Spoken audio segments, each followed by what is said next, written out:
Bonjour à tous, aujourd'hui on va faire un petit cours d'automatique échantillonnée sur la compensation de zéro pour les correcteurs par placement de pôle sur structure et resté. Donc c'est la quatrième vidéo que je fais sur ce type de correcteur. Donc il y en a une première pour présenter un peu la structure générale, les équations, etc. Ensuite j'en ai fait une deuxième pour les intégrateurs, pour avoir les erreurs statiques qu'on veut, pour un petit peu gérer le bruit avec des adoucisseurs, et maintenant voilà, compensation des zéros, donc je vous expliquer tout de suite à quoi ça peut servir de compenser des zéros et comment on va le faire. Voilà, alors un petit rappel, le correcteur par placement de pôle, en fait, il a cette structure ici, on a notre système là, on a trois, on va dire, blocs R, S et ici un bloc T, d'où la structure RST. C'est un correcteur qui est lié à 2 degrés de liberté parce qu'on va pouvoir régler en poursuite et en régulation des comportements différents.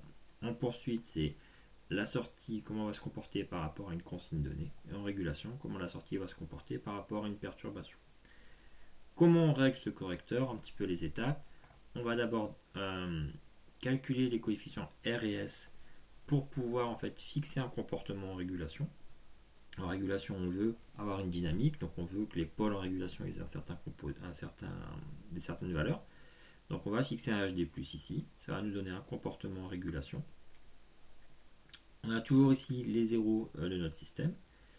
Et une fois qu'on a fixé R et S, on va fixer un bloc T, qui est ces deux blocs-là ici, où en fait le premier bloc va essayer d'inverser le comportement en régulation de notre système. Idéalement, il faut que toute cette partie-là à droite de ce bloc ici soit la plus proche possible de l'identité, de telle manière à ce que notre comportement en poursuite soit fixé par BM et AM.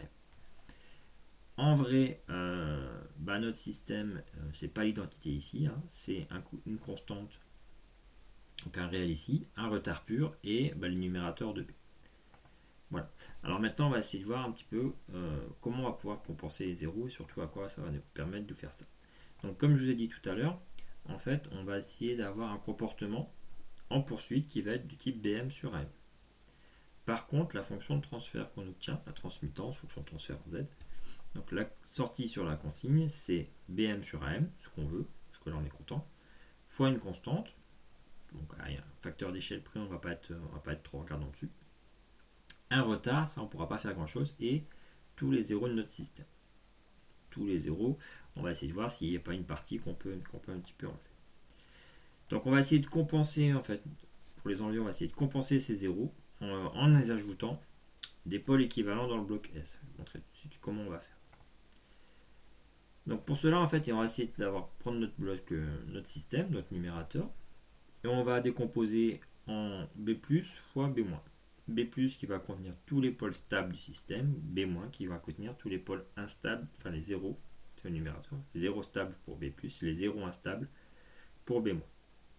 Une fois qu'on a ça, on va prendre les zéros stables, B+, et on va compenser à travers le polynôme S, c'est-à-dire que notre polynôme S va être B égale à B+ fois S', un coefficient. Enfin, un polynôme qui peut soit contenir des intégrateurs ou pas, en combinant avec la méthode que j'ai présentée dans d'autres vidéos. Donc voilà, S' il peut contenir des intégrateurs. Alors, maintenant on va dire pourquoi vous ne met pas tout B dedans. On ne va pas compenser les zéros instables. Si on compense les zéros instables, si on les met au dénominateur, ça va devenir des pôles instables. Si c'est des pôles instables, ça veut dire que le correcteur sera instable. Mathématiquement, on peut le faire, il n'y a pas de souci. Par contre, quand vous allez mettre en simulation, s'il n'y a pas de saturation, ça marchera jusqu'à certains points, jusqu'à ce que vous tapiez les valeurs max numériques. Par contre, sur un vrai système qui a des saturations, ça ne va pas marcher, ça je peux vous le garantir, voire ça va un petit peu le détériorer votre système. Voilà, donc on va compenser que les zéros stables, qui vont devenir ici des pôles instables dans le bloc S.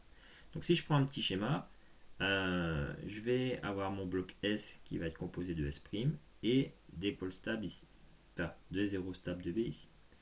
Finalement, ce schéma-là, il est tout à fait équivalent, comme j'ai ici B+ fois B-, divisé par B+, je vais avoir équivalent à un système ici, où je vais avoir du B- et exactement la même méthode que les correcteurs par placement de pôle classique.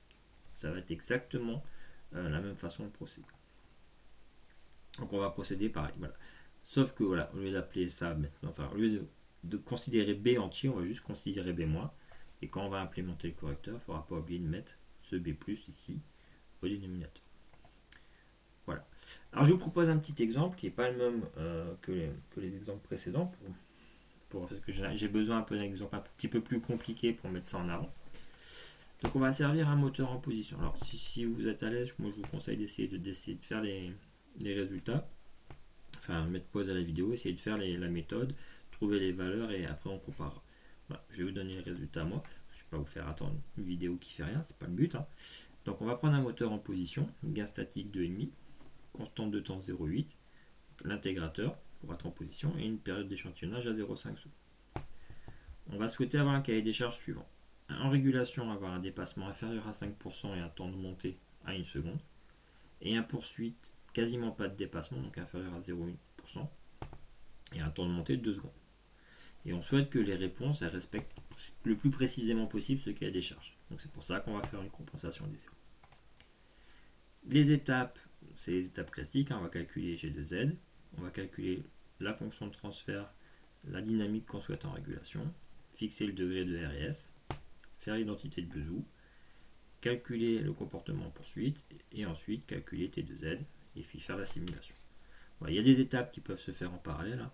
Globalement, tous les calculs ici de transmittance, la 1, la 2, la 5, on peut les faire ensemble. Hein, c'est toujours la même méthode. Voilà, donc là je vais aller un petit peu vite. Donc je vous conseille, voilà, si vous voulez vraiment essayer de comprendre les choses pour essayer, enfin les faire pour essayer de les comprendre, de mettre pause. Donc je vais calculer G2Z. G2Z il va être de cette forme là. Mon système c'est un premier ordre avec intégrateur. Donc ça va être un dénominateur, un deuxième ordre. Et ici, un premier ordre avec un retard. J'ai mis des coefficients, alors ici je les ai arrondis. Donc comme d'habitude, hein, moi ce que je fais, c'est que je fais tout le calcul en analytique, je le mets dans un script MATLAB, Scilab, C, on s'en moque. Et je vous mets les valeurs ici. Si vous partez des valeurs arrondies, que vous faites des calculs à chaque fois en arrondissant, vous pouvez tomber sur des valeurs un petit peu différentes. Et si on n'a pas de bol, des valeurs différentes qui vont faire des comportements instables ou des choses comme ça. Donc essayez de faire un script qui fait tout. Voilà. Donc je reviens ici, je ferme un petit peu la parenthèse. J'ai mon système ici qui a ces 4 coefficients qui est donné. Je vais donc couper mon numérateur. Donc ici G de Z c'est Z-D B sur A. Mon B de Z je vais le couper en B plus et B moins. Donc ici j'ai le Z-1 il est là. Et j'ai ici un polynôme d'ordre 1. Il faut que je calcule le 0 pour savoir s'il est stable ou instable. Le 0 de cette valeur, enfin de cette partie-là, c'est moins B1 sur B0, qui vaut moins 0,81. Pour qu'un 0 soit stable, il faut que son module soit inférieur à 1. Donc ici, on a bien 0 stable.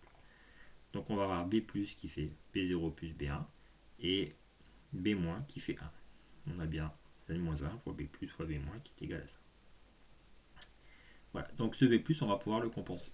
Ça tombe bien, c'est un petit peu le but de la vidéo. Donc une fois qu'on a ça, on va regarder un petit peu la forme de R et de S. Donc c'est toujours pareil, hein, ça va être le max de N et de M plus D.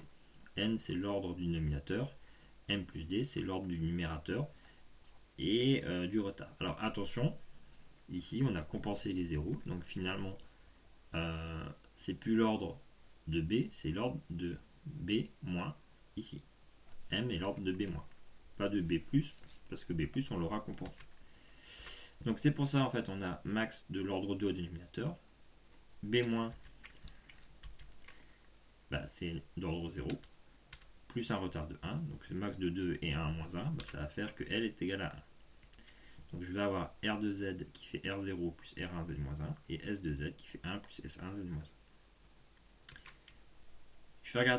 Je vais calculer ici en même temps les transmittances cibles parce que finalement c'est deux systèmes du deuxième ordre. En régulation, on va pouvoir mettre, ce qui nous intéresse en régulation, c'est simplement le dénominateur. Donc c'est 1 plus H1 Z-1 plus H2 Z-2. Et en poursuite, ce qui nous intéresse, voilà, c'est toute la fonction de transfert, le BM sur AM. Et donc on va le mettre sous cette forme ici. Je vous mets pareil les valeurs numériques. Je vous laisse faire les détails des calculs pour vérifier. Normalement j'ai vérifié, je ne me suis pas trompé. Voilà, donc maintenant on a tout ça. On va regarder un petit peu l'identité de Bezout. Donc on va prendre notre égalité ici. Donc dans la méthode standard c'est B, mais comme on a compensé les zéros stables, c'est B-. Et du coup, on va remplacer pour trouver les valeurs dans S, les valeurs dans R qui vont vérifier ça.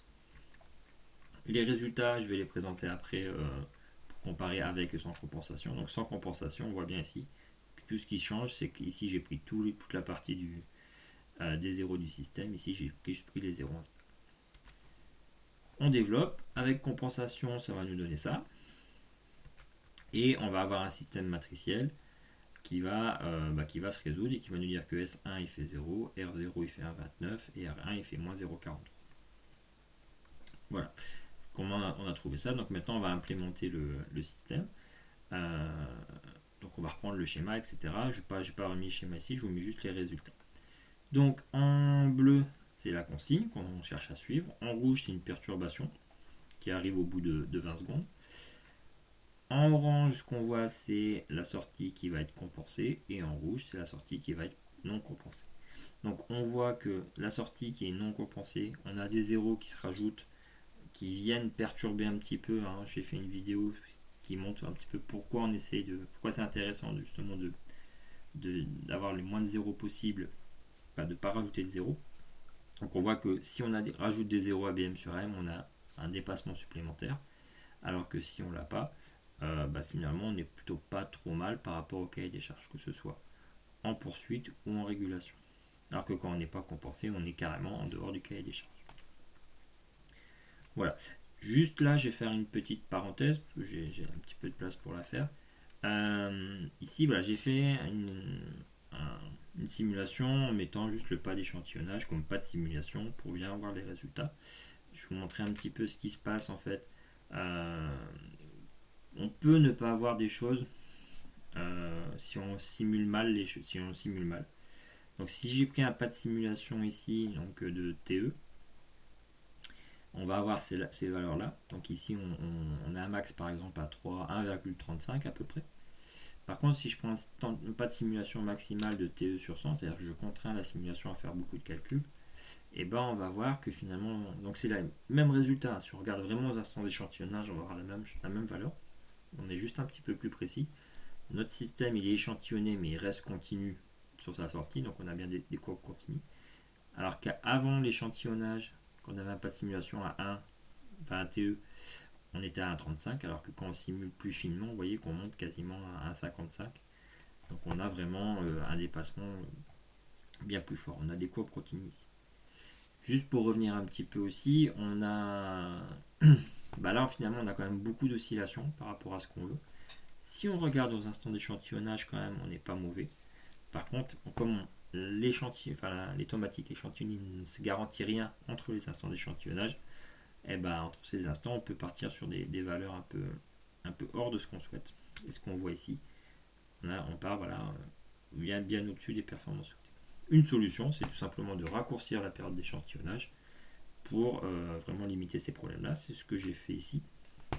Donc j'ai mis un TE 10 fois plus petit, et on voit ici que la courbe en jaune, qui est la courbe compensée, avec compensation des zéros, elle est quand même pas mauvaise, on a les bons dépassements, etc.